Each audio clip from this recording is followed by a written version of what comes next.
বাংলাদেশে এখন প্রচুর পরিমাণে বৃষ্টি, দেখেন কি পরিমাণে বৃষ্টি হইতেছে। এত বৃষ্টি এত বৃষ্টি, শুধু পানি আর পানি পড়তেছে। আর সেই সকাল থেকে বৃষ্টি হইতেছে, বৃষ্টি থামার নাম নেই। আর ওদিকে আসলে যারা বাহিরে কাজ করে, যারা মানে অফিস আদালত ব্যবসা বাণিজ্য আছে, তাদের জন্য অনেক কষ্ট।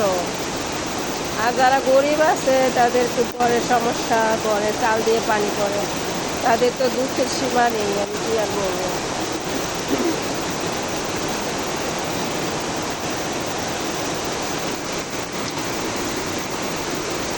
আমরা হয়তো বা ঘরে থেকে অনেকটা আছি, রিল্যাক্সে আছি, কিন্তু যাদের আসলে ঘর নাই, ভালো একটা ঘরের চালে ফুটা আছে, তাদের কিন্তু অনেক সমস্যা হয়ে যেতেছে। আর যারা রিক্সা চালায়, দিন আনে দিন খায়, তাদের তো অনেক কষ্ট। আবার অনেক বড় লোক আছে এই খুশিতে খিচুড়ি রান্না করে খাবে। ভাই এটা খুশি না, এটা এটা আল্লাহর কাছে সবাই মিলে দোয়া করেন যেন বাংলাদেশে কোনো রকম বন্যা না হয়, আর মানুষের কষ্ট যেন কম হয় আর কি। বন্যা হলে মানুষের তো অনেক ক্ষতি হয়ে যাবে। এত পরিমাণে বৃষ্টি, খালি পানিগুলা পড়তেছে, বুঝছেন?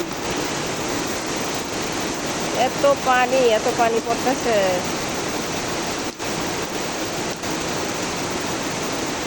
গুড়ি গুড়ি বৃষ্টি না, একদম মুষলধারে বৃষ্টি, শুধু পানি আর পানি পড়তেছে। এই বৃষ্টিতে গোসল করতে ইচ্ছে করতেছে, কিন্তু ঠান্ডা লেগে যাবে।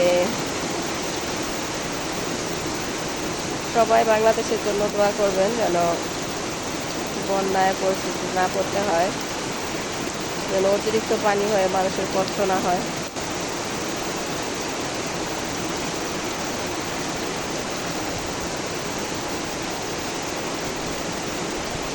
এই বৃষ্টিটা যাওয়ার সময়, মানে এখন বন্যার কিন্তু প্রায় যাওয়ার সময় হয়ে গেছে, কিন্তু যে একটা অবস্থা, আবার পানি আইসা মানুষের একটা দুর্ভোগের সৃষ্টি করবে।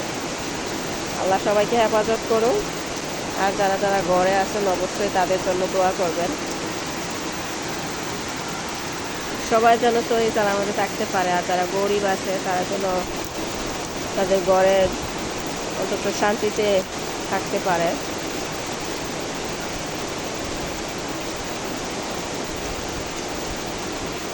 অনেকেরই আছে ঘর দিয়ে চাল দিয়ে পানি পড়ে, হয়তো বা অনেক গরমে থাকা যায়, কিন্তু বৃষ্টি হলে যখন ঘরের মধ্যে পানি পড়ে, ওই সময় কিন্তু থাকাটা অনেক কষ্ট হয়ে যায়। হ্যাঁ, গরমে হয়তো বা এদিক সেদিক দিয়ে বা ফ্যান ছাড়াও থাকা যায়, কিন্তু এই বৃষ্টির মধ্যে কিন্তু থাকা যায় না। তো সবাই সবার জন্য দোয়া করবেন, আর বাংলাদেশের পরিস্থিতি যেন সুন্দর ঠিক মতন ঠিকঠাক থাকে। এত বন্যার মাঝেও যেন সবাই সব কিছু মোকাবেলা করতে পারে, সব কিছু নিয়ে, সব কিছু এই ধরনের বিপদ থেকে যেন আল্লাহ মুক্তি দেয় আমাদেরকে। সবার জন্য দোয়া করবেন ইনশাল্লাহ। আল্লাহ আমাদের সহায় হোক। আমিন।